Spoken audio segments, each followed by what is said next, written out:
ఆంధ్రప్రదేశ్ ప్రభుత్వం దీపం 2 పథకం కింద ప్రభుత్వం ఏటా 3 గ్యాస్ సిలిండర్లను ఉచితంగా అందజేస్తున్న సంగతి తెలిసిందే. ఈ పథకంలో కీలక మార్పు చేసింది.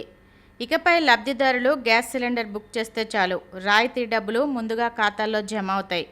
ఇంతకుముందు లబ్ధిదారులు ముందుగా డబ్బు చెల్లిస్తే ఆ సొమ్మును ప్రభుత్వం వారి ఖాతాలో జమ చేసేది. ఇకపై ముందుగా డబ్బులు చెల్లించే అవసరం ఇక లేదు. ప్రస్తుతం ఈ విధానాన్ని గుంటూరు, ఎన్టీఆర్ జిల్లాల్లోని 6 గ్యాస్ ఏజెన్సీల పరిధిలో పైలట్ ప్రాజెక్టుగా అమలు చేస్తున్నారు.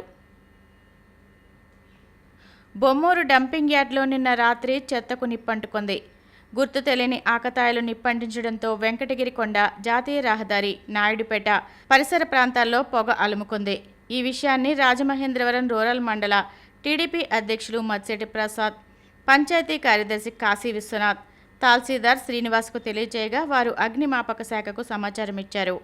పంచాయతీ సిబ్బంది సహకారంతో ఫైర్ సిబ్బంది అర్ధరాత్రికి మంటలను అదుపులోకి తీసుకొచ్చారు. నగర, పట్టణ ప్రాంతాల్లో హెల్మెట్ లేకుండానే వాహనాలు నడపవచ్చునని సామాజిక మాధ్యమాల్లో జరుగుతున్న ప్రచారాన్ని ట్రాఫిక్ ఇన్స్పెక్టర్ ఎండి నబీ ఖండించారు.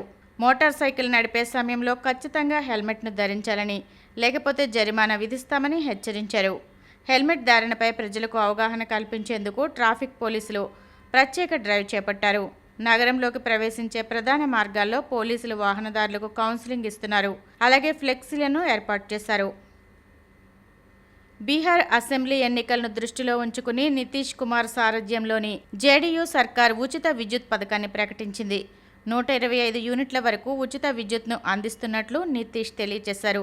అలాగే రానున్న 3 ఏళ్లలో ప్రతి ఇంటికి సౌర విద్యుత్ ప్లాంట్లను కూడా ఏర్పాటు చేయాలని తమ ప్రభుత్వం నిర్ణయించినట్లు తెలిపారు. ఆగస్టు 1 నుంచి గృహ వినియోగదారులు 125 యూనిట్ల వరకు కరెంటు బిల్లును చెల్లించాల్సిన అవసరం లేదని, అంటే జూలై నెల బిల్లు సైతం చెల్లించాల్సిన పని లేదని తెలిపారు. దీనివల్ల రాష్ట్రంలో మొత్తం 1.67 కోట్ల కుటుంబాలకు లబ్ధి చేకూరుతుందన్నారు.